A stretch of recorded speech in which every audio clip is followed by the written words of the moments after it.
Señoras y señores, bienvenidos al canal de podcast de la Fundación Rafael del Pino. Soy Vicente Montesgán, director de la Fundación.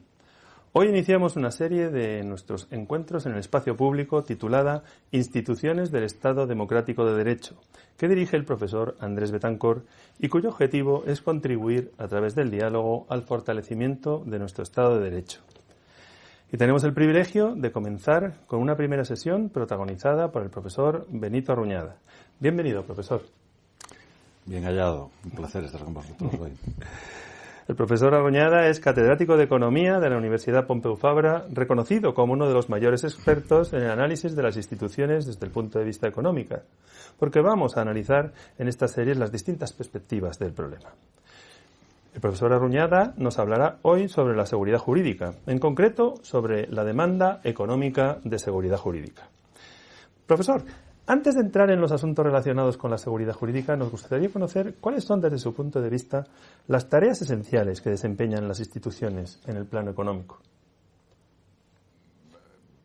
Yo tengo una visión, yo diría que muy modesta sobre este asunto, en el sentido siguiente.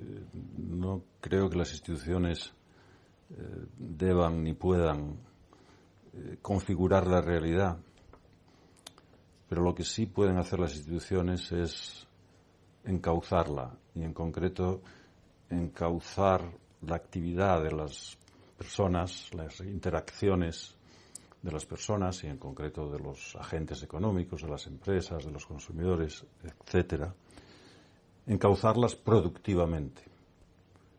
El drama de todas las sociedades humanas es que batallamos en una pelea eterna entre dedicarnos a producir o a redistribuir, a expropiar lo ya producido. Y la clave de las instituciones es orientar esa actividad, orientar en definitiva la competencia entre seres humanos hacia la producción más que a la expropiación, ¿no? Más hacia la eficiencia que a la extracción de rentas, por utilizar terminología moderna, ¿no? En concreto, al final, ¿esto qué se traduce? Se traduce en algo muy sencillo, que es muy obvio: proteger la propiedad. Y en algo menos obvio, que es facilitar el intercambio, facilitar las transacciones, ¿no? Porque de poco vale ser eficiente produciendo si no se puede intercambiar, porque si no se puede intercambiar no se pueden especializar los recursos. Entonces, por desgracia, las interacciones, las transacciones, el intercambio es costoso y las instituciones representan un papel muy importante para facilitar esas transacciones, ¿no? Exacto. Se deduce de sus palabras la importancia de los derechos de propiedad y de su protección para lograr la prosperidad y alcanzar los niveles de bienestar que hemos tenido en nuestras sociedades, ¿no? Pero en concreto, en lo que respecta a los derechos de propiedad, ¿cuál es la situación hoy? ¿Ha mejorado, ha empeorado su protección? En el mundo se podría decir que quizá haya mejorado relativamente en los últimos años, en las últimas décadas. En España la situación es mucho más discutible. Yo pienso que tendemos a dar la propiedad por supuesta, con excesiva ligereza. En España lo logramos hace tiempo, ¿no? Hemos logrado un sistema de derechos de propiedad relativamente estable, relativamente eficiente, etcétera. Me temo que en los últimos años nos hemos estado descuidando. Los damos por supuestos. Y entonces en muchos campos pues hemos entrado en una deriva que puede ser muy peligrosa, de degradación de los derechos de propiedad, ¿no? Y, bueno, los ejemplos están a la orden del día, pero podríamos hablar de la ocupación o de leyes, incluso leyes de costas, o lo que ha pasado con las hipotecas, que ha pasado en la crisis anterior, que son un derecho de propiedad relativamente sofisticado, por así decir, ¿no? Pero que ha tenido una función históricamente clave en el desarrollo económico español, ¿no? Pero que se han degradado. Y yo observo con preocupación, por ejemplo, cómo estos días pues hay iniciativas sobre este asunto que a raíz de la subida de los tipos de interés de mercado, pues enseguida apelan de hecho, pues a una degradación incluso de los derechos de propiedad que se derivan de esos contratos hipotecarios, ¿no? Esa deriva me parece muy, muy peligrosa. Y quizás otro escenario clave es el que enfrentan los contratantes económicos, ¿no?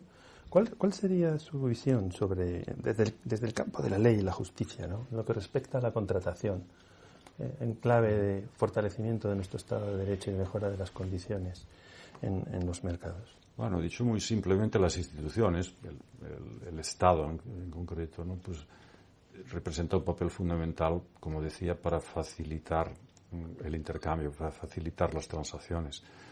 En ese doble papel, por un lado la ley, las leyes, por otro lado la justicia, el aparato judicial, ¿no?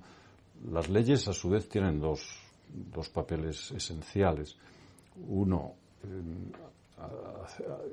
hacer que la contratación sea más sencilla mediante reglas dispositivas, reglas que funcionan se aplican a menos que las partes expresamente deseen otra cosa. Esto les permite a las partes contratar sin tener que pararse a pensar en los detalles, ¿no? Y eso es muy valioso, tremendamente valioso. Las leyes, por otra parte, las reglas pueden imponerse reglas imperativas que son recomendables cuando existe algún fallo de mercado, ¿no? Desde un monopolio a supuestos incluso de asimetría informativa o supuestos de efectos externos, daños a terceros, etcétera, ¿no? Muy brevemente, sospecho que lo que ha estado ocurriendo en España es que hay una situación deficitaria en cuanto a las reglas dispositivas, o sea, tenemos muy pocas reglas dispositivas. Por el contrario, tenemos muchas reglas imperativas en casos en los que es discutible que sea necesaria esa regla imperativa y que probablemente la contratación se podría mejor dejar a la libre voluntad de las partes, ¿no? Entonces, por otro lado, también hay incluso confusión en cuanto a ambas reglas y a menudo los españoles, incluso los economistas y los juristas también, pues parece que a veces solo pensamos en términos de reglas imperativas. O sea, pensamos en que las leyes son solo un conjunto de reglas imperativas. En este sentido, a veces estoy tentado a pensar que vivimos en un país un poco, en esta materia, un poco subdesarrollado, ¿no? Por último, en cuanto a la justicia, en cuanto al aparato judicial, se habla mucho y desde la economía se ha criticado mucho que la justicia es lenta, ¿no? Incluso hay propuestas por parte de algunos órganos empresariales, pues apelando a que otorgar más recursos a la justicia para que sea más rápida, etcétera, etcétera. Dicho brevemente, yo me temo que hay un cierto desenfoque. Lo importante de la justicia no es que sea lo clave no es tanto que sea rápida, sino que las sentencias sean de buena calidad. Y a veces la calidad está reñida con la rapidez. Entonces, lo importante es que sean de buena calidad, porque una sentencia rápida lo que consigue es producir efectos externos, una especie de efectos externos positivos. Lo que consigue es que se facilite la contratación y que se reduzca la litigación a posteriori. Entonces, la mejor manera de conseguir que la justicia vaya rápido es que haya menos pleitos, y habrá menos pleitos si las reglas son claras y previsibles. Y esto se consigue con reglas de buena calidad, sentencias de buena calidad, sentencias eficientes, etcétera, etcétera, ¿no? Entonces, creo que tendríamos que cambiar un poco el chip, ¿no? de la visión, la dimensión cuantitativa de la justicia, de hacer muchas sentencias muy rápido y demás.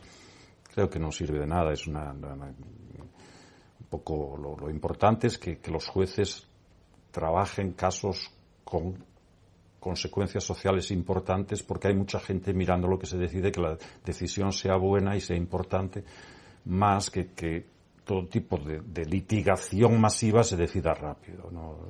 Creo que hay un error de concepción de fondo ahí, ¿no? La verdad es que hay elementos claves que desde el punto de vista económico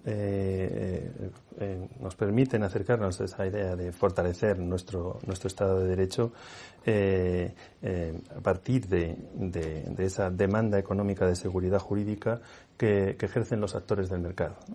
Mayor calidad regulatoria, mayor eficacia de la justicia en el sentido que ha planteado el profesor Arruñada, y en suma una defensa de los derechos de propiedad como uno de los principios fundamentales que asegura nuestra prosperidad a largo plazo, y la defensa de una justicia y de una normativa que favorezca el contexto que enfrentan los contratantes económicos. La verdad es que en estos breves podcasts que van a acompañar esta iniciativa de la Fundación hemos comenzado por los aspectos económicos, veremos las otras perspectivas también, y queremos agradecer al profesor Arruñada que haya cogido el testigo y que haya iniciado esta senda. Que vamos a continuar además con aspectos que ha mencionado también el profesor. De hecho, hemos de concluir ya, pero les anunciamos el siguiente podcast de esta serie, en el que analizaremos el papel de los reguladores independientes de los mercados, de la mano de Sebastián Albella y Manuel Conte. Muchísimas gracias, profesor, y muchísimas gracias a todos ustedes por seguir esta serie de podcasts.